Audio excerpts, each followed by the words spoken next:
पण स्टार्टिंगला असंच झालं होतं. मला पण विचार येत होते की मी करू शकेल का नाही करू शकेल. पण मी ह्याच्यामध्ये उतरले आणि केलं. म्हणजे हारलं तर हारले, जिंकले तर जिंकले. विचारच केला नाही की काय होईल. मी डायरेक्टली करायला लागले आणि आज मला पूर्ण महाराष्ट्रामधून फोन येतात त्या पावडरसाठी आणि मला तेवढी मागणी पण आहे ना, अगदी सुंदर पद्धतीने माझा हा व्यवसाय चाललेला आहे. पाला हा आपण बघा डायरेक्टली इथून असं कट करत राहायचं. म्हणजे कारण हे बघा आता हे कट केलेलं आहे मी ऑलरेडी आधी त्या दिवशी, तर इथून बघा कसं फुटायला चालू झालंय, इथून फुटायला चालू झालंय. आदनामध्ये जर तुम्ही केलं तरी काडी तशीच राहणार आहे, पण जिथून फुटायला सुरू होईल जो पॉइंट आहे तिथून डायरेक्टली असं आपण तोडून घ्यायचा पाला, डायरेक्ट तोडायचा. नमस्कार प्रेक्षकांनो, आणखी एका प्रेरणादायी अशा व्हिडिओमध्ये आपल्या सर्वांचं स्वागत आहे. केस तालुक्यातील माळी चिंचोली या छोट्याशा खेडेगावात दीपाली राजेंद्र राऊत या BSc झालेल्या उच्च शिक्षित तरुणीने एक छोटासा याच घरात व्यवसाय सुरू केला आणि तो व्यवसाय आज संपूर्ण महाराष्ट्रात ऑनलाईन पद्धतीने चालतो. मग दीपाली नेमकं या छोट्याशा घरात कोणता व्यवसाय करते, ऑनलाईन पद्धतीने कोणकोणते प्रोडक्ट विकते, तिला गुंतवणूक किती लागली आणि तिचा व्यवसाय कसा चालतो आज आपण पाहणार आहोत. म्हणून हा व्हिडिओ तुमच्यासाठी इतका महत्त्वाचा आहे आणि खास करून तरुणांना आणि तरुणींना प्रेरणादायी असणार आहे, म्हणून व्हिडिओ संपूर्ण पहा. चला मग दीपाली तिच्या व्यवसायाबद्दल काय सांगते आज आपण पाहू. खरं तर वडील वारल्यामुळे मला शिक्षणासाठी कुठे बाहेर जास्त लांब जाता आलं नाही आणि चांगलं शिक्षण घेण्यासाठी आपल्याला माहितीच की बाहेर जावंच लागतं. त्यामुळे मला काय जाता आलं नाही, म्हणून मी विचार केला की माझ्याकडे शेतीच आहे, दुसरा माझ्याकडे काही ऑप्शन नाही आहे सध्या. मग मी शेती हाच मार्ग निवडला आणि शेतीमध्ये मी काय करू शकते, कमी याच्यामध्ये मी कोणतं उत्पन्न आणू शकते याचा विचार केला, याचा रिसर्च केलं आणि मग मला शेवगा सापडला आणि मी शेवग्याची शेती केली. आणि आधी सगळ्यात पहिल्यांदा तर मी पानांचं असं काय पावडर बनवण्याचं किंवा हे काय करायचं हा विचार नव्हता केला, मी फक्त शेंगांसाठीच केली होती. पण नंतर मी विचार करत करत ह्याचा अभ्यास करत करत गेले तर मला समजलं की आपण ह्याची पावडर बनवून पण विकू शकतो आणि अजून पण बराच पावडर बनवता येतील मला, असं विचार आला आणि मी त्या दिशेने गेले आणि याच्यामध्ये आले. आणि खरं सांगू का सर, व्यवसाय करायचा म्हटलं ना तर अडचणी तर येतच असतात. करेपर्यंत वाटतं की आपण कसं करावं, चलेल का नाही चलेल का, एवढ्या छोट्याशा खेड्यामधून करतोय तर काय होईल काय नाही, हा विचार प्रत्येकाला येतो. पण माझं असं म्हणणं आहे सगळ्यांसाठी की फक्त तुम्ही व्यवसाय एकदा करा, एकदा सुरुवात करा, मार्ग आपल्याला आपोआप सापडत जातात. कारण मला पण स्टार्टिंगला असंच झालं होतं. मला पण विचार येत होते की मी करू शकेल का नाही करू शकेल. पण मी ह्याच्यामध्ये उतरले आणि केलं. म्हणजे हारलं तर हारले, जिंकले तर जिंकले. विचारच केला नाही की काय होईल. मी डायरेक्टली करायला लागले आणि आज मला पूर्ण महाराष्ट्रामधून फोन येतात त्या पावडरसाठी आणि मला तेवढी मागणी पण आहे ना, अगदी सुंदर पद्धतीने माझा हा व्यवसाय चाललेला आहे. आता शेवगा हा ना 300+ आजारांवरती उपयुक्त आहे आणि सगळ्यात महत्त्वाचं म्हणजे BP आणि शुगर. तुम्ही पाहायला गेलात ना सर, तर आज प्रत्येक घरामध्ये BP आणि शुगरचा तुम्हाला माणूस सापडणारच नक्कीच. त्यामुळे शुगरवरती आणि BP वरती फार फायदेशीर आहे. ही मेन सांगायचं झालं तर शुगरमध्ये बघा, जी साखर असते ना ती साखर लो ठेवण्याचं आणि जास्त हाय पण नाही जास्त कमी पण नाही, म्हणजे मीडियम ठेवण्याचं काम हे करतं. आवळा पावडर एक करते आणि मोरिंगा पावडर एक करते. लहान बाळांचं सांगायचं झालं, लहान बाळामध्ये काय इम्युनिटी आपली थोडी वीक असते, तर आपण जर त्यांना लहान बाळांना पण आपण ह्याचे वेगवेगळे पदार्थ करून जर खाऊ घातले ना तर त्यांची रोगप्रतिकार शक्ती वाढायला लागते, त्यांचं कुठेतरी स्ट्रॉंग व्हायला लागतात ते. आणि लहान मुलापासून ते वृद्ध माणसांपर्यंत ह्याचे फायदे आहेत. म्हणजे आजारांवरती आहेत, आजार नसला तरी पण जरी आपण घेतलं तरी पण ह्याचा आपल्याला फायदाच होणार आहे शरीराला. आता तू बोलत बोलत म्हणलीस की लहान मुलांना पदार्थ करून खाऊ घातले तर चालतं. मग असे लहान लेकरांना कोणते पदार्थ खाऊ घातले पाहिजे? आता लहान बाळांना सांगायचं झालं तर आपण चपाती बनवतो, तर चपातीमध्ये ना 1 चमचा आपण टाकायची आणि चपाती करायची. थोडी हिरवीगार दिसेल पण ती टेस्टेड होईल, छान होईल, त्याच्यामध्ये देऊ शकता. किंवा मग आपण भाजी टाकतो तर भाजीमध्ये 2 चमचा टाका, सगळ्यांचा मसाला टाकतो तसं टाकून द्या आणि सगळ्यांनाच जाणार, ते बाळांना पण जाणार. लहान बाळाला 1 चमचा म्हणलीस, जसे जसे वयानुसार मग किती किती वयोगटानुसार किती किती चमचे टाकले पाहिजे? तसं सांगायचं झालं तर सुरुवातीला म्हणजे कसं असतं की शरीरामध्ये अचानक पद्धतीने जर काय कन्झ्युम व्हायला ना तर अचानक इफेक्ट पडू शकतो. त्याच्यामुळे आपण ना सगळ्यात सुरुवातीला ना अर्धा चमचा प्रत्येक माणसानं सुरू करायचं. मग हळूहळू हळूहळू 1 चमच्यावरती म्हणजे काय होणार की शरीराला सवय होत जाणार की आपल्या शरीरामध्ये काहीतरी चांगलं येतंय आणि त्याची आपल्याला सवय करून घ्यायची, बरोबर. त्यामुळे आपण हळूहळू पहिल्यांदा अर्धा चमच्यापासून स्टार्टिंग करायची, मग हळूहळू 2-3 चमच्यापर्यंत आपण जाऊ शकतो. आता मोरिंगा पावडर बनवायची म्हटलं की शेवगा झाडं भरपूर आले, तुला लावावं लागलं असणार आहेत. मग ती शेती कशी केलीस, किती अंतरावर लावलंस, शेवगा कोणता लावलास, त्याबद्दल काय सांगशील? सर आता मी तुम्हाला डायरेक्ट शेतामध्येच नेते आणि तुम्हाला दाखवते पूर्ण की मी शेवगा किती लावलाय, किती अंतरावरती लावलाय, किंवा त्याचं पाण्याचं नियोजन कसं झालं पाहिजे, खत पाणी आपण कसं केलं पाहिजे, ही पूर्ण प्रोसेस मी तिथून झाड लावल्यापासून ते पावडर बनवण्यापर्यंतची पूर्ण प्रोसेस मी तुम्हाला आता दाखवते. सर मी तुम्हाला म्हटलं होतं की शेतात जाऊन तुम्हाला दाखवते, मी सगळी माहिती सांगते. तर 20 गुंठ्याची माझी शेती आहे आणि ते 20 गुंठ्यामध्ये मी 300 शेवग्याची झाडं लावलेली आहेत. आणि ह्याच्यामध्ये आपण जसं जसं पुढं म्हणजे जशी जशी ऑर्डर येईल, ह्याचं काय असतं, एक रुटीन असतं की आपण पाला कट केला की त्याला पाली फुटतच राहते, म्हणजे थांबत नाही, असा एक त्याचा हे पॉईंट आहे. तर मग आपण असं रुटीनमध्ये करतो, आज अर्धा केला, उद्या अर्धा करणार आणि ऑर्डरनुसार आपण हे करत राहतो. ऑर्डर जशी येईल, जेवढ्या अमाऊंटमध्ये येईल तेवढा आपण पाला तोडत राहतो. आणि आता हा पाला आपण तोडणार, हा तोडला की लगेच उद्या तिथला तोडला आणि तिथला तोडला की इथं ह्याला पालवी फुटत राहते. ह्याचं असं होतं. पाला हा आपण बघा डायरेक्टली इथून असं कट करत राहायचं. म्हणजे कारण हे बघा, आता हे कट केलेलं आहे मी ऑलरेडी आधी त्या दिवशी, तर इथून बघा कसं फुटायला चालू झालंय, इथून फुटायला चालू झालंय. आदनामध्ये जर तुम्ही केलं तरी काडी तशीच राहणार आहे, पण जिथून फुटायला सुरू होईल जो पॉइंट आहे तिथून डायरेक्टली असं आपण तोडून घ्यायचा पाला, डायरेक्ट तोडायचा. अच्छा, असं परिपक्व पाला असला पाहिजे असं काय असतं का त्यामध्ये? हा असतं ना. आता कारण बघा, आता इथं थोडस हे झालेलं आहे, पण ह्याला काय प्रॉब्लेम नाहीये. पण काय होतं, काय पालांना ना वातावरणानुसार ना कीड लागायला लागते किंवा काय होते. माझं तर शेवग्याला आजपर्यंत असं काही झालेलं नाही, पण तसे प्रकार घडून येतात. तर तसे घडून न येण्यासाठी आपण ह्याला एक ऑर्गॅनिक पद्धतीची एक फवारणी करू शकतो. म्हणजे बाकीचं कसं, आपल्याला शेती कशासाठी ही पावडर आपण कसं बनवतोय, पूर्ण ऑर्गॅनिक पद्धतीने बनवतोय. आता माझ्याकडे एक त्याच्यासाठी ऑप्शन आहे. आपण लिंबाचं, कडुलिंब माहितीये, कडुलिंबाचं घ्यायचं, ते मिक्सर मध्ये फिरवायचं, त्याचा रस काढायचा आणि तो पाण्यामध्ये असं मिक्स करायचा आणि त्याचा स्प्रे मारायचा. त्याच्यावर आळी पडणार नाही, काहीच नाही, कीटक लागणार नाही, काहीच होणार नाही. पूर्ण ऑर्गॅनिक पद्धतीने हे एक आपलं हे आहे. अच्छा. आणि काय पाला हा पूर्ण असा असला पाहिजे, म्हणजे काय त्याला हे नाही. बघा तुम्ही बघा, फ्रेश आहे पूर्ण. याला कुठं जाळी लागलेली नाहीये किंवा कीड लागलेली नाहीये, काळी नाही, काहीच नाही, पूर्ण फ्रेश आहे हा पाला, पूर्ण फ्रेश. आता इथून हे असा पाला तोडायचा डेली ऑर्डर नुसार? हो. अच्छा. आता हे पाला तोडून नेल्यानंतर पुढे गेलो मग काय करावं लागतं, पुन्हा पुढे कसं करतेस? हा पाला तोडून न्यायचा, स्वच्छ धुवून घ्यायचा आणि वाळवून टाकून मग आपण प्रोसेस सांगितली तशी प्रोसेस करायची पूर्ण. अच्छा, गुड. ही आता 20 गुंठे क्षेत्र आहे हो, आणि याच्यामध्ये 300 झाड आहेत. हो. क्या बात आहे, सुंदर. तुझं कौतुक करावं तेवढं कमीच आहे. कारण काय होतं की एवढं शेतकरी बांधवांनो आणि जे मोरिंगा पावडर खरेदी करणार आहेत त्यांना विनंती की दीपालीनं ज्या पद्धतीत हे मॅनेज केले पहा, एवढा लसलसीत आणि एवढा सुंदर पाला आहे हे पहा, आणि अशा पद्धतीत हे तिचं काम चालतं. सुंदरच, गुड. वा. साधारणतः एका दिवशी किती झाडाचा पाला तोडावा लागतो तुला? साधारण नाही म्हटलं तरी 10 झाडांचा पाला आपल्याला तोडावा लागतात. एवढाली झाडं झालेले आरामशीर जरी आपण अर्ध कट केलं तरी भरपूर पावडर तयार होते याच्यापासून. तर 10 म्हणजे 1 2 3 हे 4 काकरे घ्यावा लागणार. मग उद्या हे झालं की पुढच्या 4 असं त्याचं रोटेशन चालू रोटेशन चालूच ठेवायचं, ऑर्डर प्रमाणे चालूच ठेवायचं जसं येईल तसं. मोरिंगा पावडर बरोबर आणखी दुसरे काही प्रोडक्ट बनवते का तू, जी की आता ऑनलाईन पद्धतीने विकू शकशील असे काही? हो बरोबर. 80% तर भर माझा पूर्ण मोरिंगावरच होता, कारण माझ्याकडे शेती होती, सगळं अवेलेबल होतं.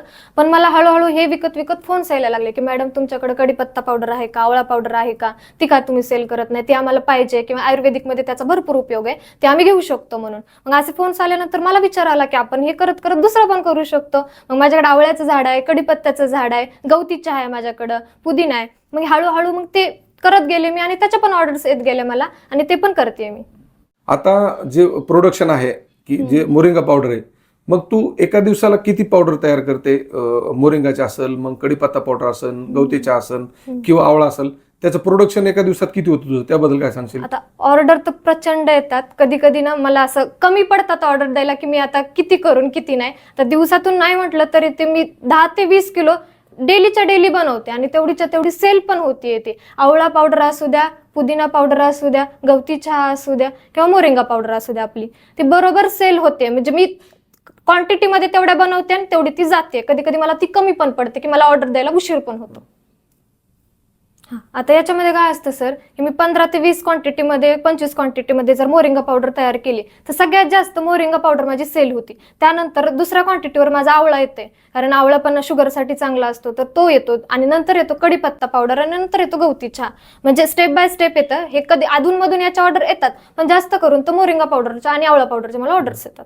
आता तुला एक प्रश्न आहे की मोरिंगा पावडर वाळवण्याच्या वेगवेगळ्या पद्धतीत, कुणी ड्रायर मध्ये वाळवतं, मग तुझी कशी पद्धत आहे की तू पाला तोडून आणलास मोरिंगाचा आणि ते वाळवण्याची प्रोसेस कशी असते? आता ड्रायर वगैरे घ्यायचं म्हटलं की त्याला भरपूर खर्च होणार आहे. मग मी हा विचार केला की सावलीमध्ये, कारण उन्हामध्ये वाळवलं ना तर ते रेत जे असतात ना आपल्या उन्हाचे, त्याने काय होतं की जो पाला आहे ना त्याच्यामधले जे पोषक घटक आहेत ते निघून जातात.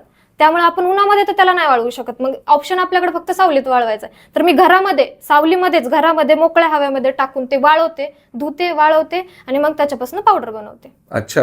आता समजा शेवग्याचा पाला आपण आणला, झाडावरून तोडून आणला, मग त्याची पुढची प्रोसेस कशी त्याची?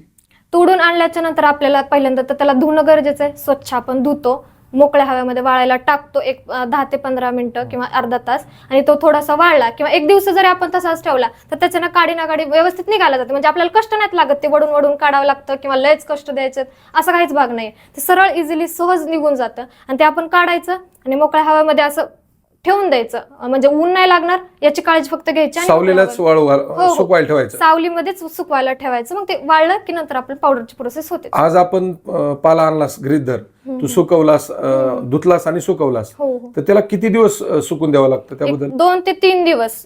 म्हणजे उन्हाळ्यामध्ये तर 2 दिवसातच काम होईल, पण पावसाळ्यामध्ये कसं वातावरण हे असतं. ते काय होतं, पावसाळ्यामध्ये जर काय होतं, आपण जर सकाळी वाळला पण जर रात्री कसं वातावरण थोडं दमट बनतं, तर ते दमट बनल्यानंतर परत ते मॉइश्चरायझर त्या पाल्याला येतं. म्हणजे तेवढा वाळलेला राहत नाही, जेवढा आधी वाळलेला राहतो ना तेवढा राहत नाही. तर अशा अडचणी येतातच. पण आपण त्याच्यासाठी पण काही प्रॉब्लेम नाही, आपण दिवसा वाळवू शकतो. पावसाळ्यामध्ये नाही म्हणलं तरी 5 ते 7 दिवस तुम्हाला लागू शकतात वाळवायला. आणि हिवाळ्यामध्ये आणि असं तर काय उन्हाळ्यामध्ये प्रॉब्लेम येणार नाही, 2 ते 3 दिवसामध्ये वाळून जाईल. मोरिंगाचा जो पाला आहे तो सुकवण्यापर्यंत सांगितलंस तू. सुकवल्यानंतर ती पावडर करण्याची प्रोसेस कशी, त्याबद्दल काय सांगशील? हा, आता आपण बाहेरून पाला आणला आणि तो वाळवला. वाळण्यासाठी आपण जर टाकला तर एक पहिल्या दिवशी तुम्हाला काहीच नाही त्याच्यामध्ये फरक दिसणार, पण दुसऱ्या किंवा तिसऱ्या दिवशी कंटिन्यू फॅन खाली ठेवायचं, जास्त तर रात्री फॅन लावून ठेवायचा, म्हणजे लवकर प्रोसेस होणार आपली. दुसऱ्या ते तिसऱ्या दिवशी ना तुम्हाला ते वाळल्याला थोडाफार दिसेल. त्याच्या आवाजावरूनच समजणार आपल्याला. हे बघ, आवाज येतोय म्हणजे आपल्याला समजतं की आवाज आलाय म्हटल्यानंतर पावडर बनण्यासाठी हा पाला रेडी झालाय. आता मग आपण ह्याला ना पूर्ण गोळा करायचा आहे. पूर्ण गोळा करून हातात घेऊन त्याला बारीक चुरा करायचा आहे त्याचा बारीक. कारण कसं म्हणजे भुगा करायचा? हा, भुगा करायचा. डायरेक्ट टाकलं तर मिक्सर मध्ये तसाला तसं फिरतं ते बारीक होत नाही, फिरतं बारीक होत नाही. त्यामुळे आधी आपल्याला हाताने ते बारीक करावं लागणार आहे. तर माझ्याकडे बारीक करायचं. हा बरोबर, माझ्याकडे तेवढे काही साधनं आता अवेलेबल नाहीत, म्हणून मी आहे त्याच्यामध्ये करते. तर मग मी हाताने आधी तो सगळा पूर्ण बारीक करते आणि बारीक करून मग तो आपण ह्या मिक्सरच्या भांड्यामध्ये टाकायचा आहे. मिक्सरच्या भांड्यामध्ये टाकून ह्याला 1 ते 2 मिनिटं आपण फिरवायचा आहे. फिरवला की मग तो बारीक होणार आहे. मग आपण तो चाळायचा आहे आणि चाळल्याच्या नंतर ते पूर्ण बारीक झालेलं फॉर्म आहे ते आपण डायरेक्ट ह्या चक्कीमध्ये टाकायचंय, गिरणीमध्ये टाकायचं या. आणि ते गिरणीमध्ये टाकलं की पूर्ण वरून थोडं थोडं सोडत राहायचं, खाली बरोबर येत राहणार ते. आणि जी खाली गिरणीमधून जी पावडर येणार आहे तिला पण आपण चाळायचं आणि ती चाळल्याच्या नंतर जी पावडर राहणार आहे ना ते आपलं पूर्ण फाईन पावडर विकण्यासाठी आपली तयार झाली आहे. दीपाली, आता ही जी तू मोरिंगा पावडर पॅकिंग मध्ये विकती ती किती ग्रॅमचे पॅकेट असते त्याचे? आता ह्याच्यामध्ये सर 200 ग्राम, 250 ग्राम, 500 ग्राम आणि 1 किलो. आता समोरच्यांनी किती क्वांटिटी मागितले त्याच्या बेसिसवर आपण त्यांना देतो पावडर. अच्छा. आता तू पॅकिंग केलंस, मग पॅकिंग केलं, तू तर खेड्यात राहतीस, कारण तुझा तालुका लांब आहे, जिल्हा लांब आहे. मग हे तू बाहेर कसं विकती आणि कुठं कुठं कोणत्या जिल्ह्यात विकलं जातं? बरोबर, आता मी हे पॅकिंग करते आणि पॅकिंग करून व्यवस्थित पद्धतीने त्याला पॅक करते खोक्यामध्ये. आणि ते माझ्या आता 10 किलोमीटर अंतरावरती केज नावाचं शहर आहे. त्या केज नावाच्या शहरमध्ये पोस्ट ऑफिस आहे आणि त्या पोस्ट ऑफिसमध्ये ही मी ऑर्डर देते. पत्ता वगैरे व्यवस्थित पूर्ण लिहून आपण तिथे द्यायचं. जे काय ट्रान्सपोर्टचा खर्च येणार आहे तो एक द्यायचा आणि मग ती ऑर्डर 4 ते 5 दिवसामध्ये पोहोचून जाते. आतापर्यंत कोणत्या जिल्ह्यात ऑर्डर दिलेले आहे? मी कल्याणमध्ये ऑर्डर दिली आहे, मुंबईमध्ये दिली आहे, पुणेमध्ये दिली आहे, नाशिकमध्ये दिली आहे, धुळेला दिली आणि जळगावला दिली आहे. इथपर्यंत गेले. अच्छा. त्याचे रेट बद्दल काय सांगशील? आता पाहिजे झालं तर मोरिंगा पावडर आपली 2000 रुपये पर केजी ने जाते. आवळा पावडर 1500 पर्यंत जाते माझी. आणि कडीपत्ता पावडर 1200 रुपयाने जाते. आणि गवती चहा कमी ह्याच्यामध्ये 800 रुपये पर केजी ने जातोय. प्रत्येक किलोचा हा भाव आहे समजायचं. अच्छा. या रेट मध्ये कमी जास्त होतं कधी कधी? हा, होऊ शकतं. असं काय फिक्सच नाही राहत, होऊ शकतं. कारण समोरची जर डिमांड असेल की आता दिवाळी आली आहे मग आपण डिस्काउंट देतो तर त्याच्यामध्ये कमी जास्त मी करतेच. अच्छा. आता एक गोष्ट सांग, ही जी पॅकिंग करतीस तू, ही पॅकिंग कशी करतीस त्याबद्दल काय सांगशील? हा, आता ही पॅकिंग मी तुम्हाला दाखवते. आता हे 200 ग्रामचे माझ्या पॅकेट्स आहेत. आता हे पॅक करू आपण. आता 200 ग्राम केस शहरात वगैरे कुठे देतीस का जवळ असे? हो, देते.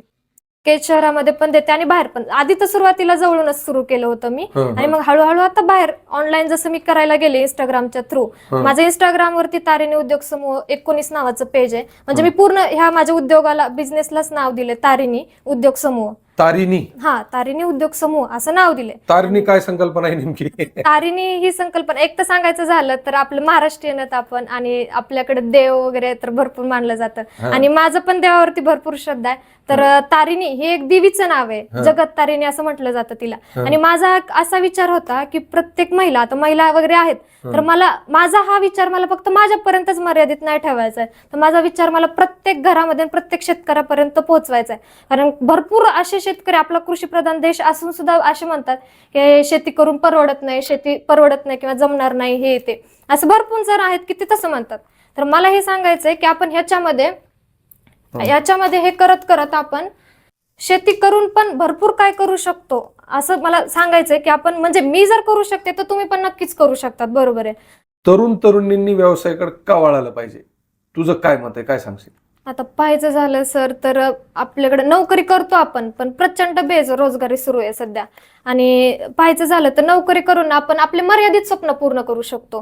हे असं नाही की शेवटी तिथं गेलोय, कोणाच्या तरी सांगण्यावरून आपण काम करतोय आणि आपल्याकडे पैसा येतोय. आपण पाहिजे तेवढे मर्यादित आणि विचार करून आपले स्वप्न आपण पूर्ण करू शकतो तिथल्या तेवढेच. पण व्यवसाय ही अशी कन्सेप्ट आहे की ज्या त्यामध्ये आपण छोट्यातलं छोटं स्वप्न आणि मोठ्यातलं मोठं स्वप्न पूर्ण करू शकतो. आणि ह्याच्यातून माझं तर असं प्रत्येकाला सांगणं आहे की व्यवसाय हा छोटा असो मोठा असो कसा पण असो, तुम्ही सुरुवात करा आणि व्यवसाय करत राहा. त्याच्यामध्ये तुम्ही उतरलात तर मार्ग आपोआप भेटत जाईल, सगळ्या गोष्टी होत जातील आणि नक्कीच व्यवसाय हा पूर्ण आपला हे होऊन जाणार आहे. आता आपण उत्पन्नाबद्दल बोलूया. दिवसाला मी 15 ते 20 किलो पावडर तयार करते. आता आकड्यातच जर तुम्हाला सांगायचं झालं तर मी महिन्याला आरामशीर याच्यामधनं 30 ते 40 हजार रुपये कमवते, आणि ते कधी कधी कमी जास्त वरती पण होतं, आणि पावडरचं प्रमाण पण कमी जास्त कधी कधी होतं.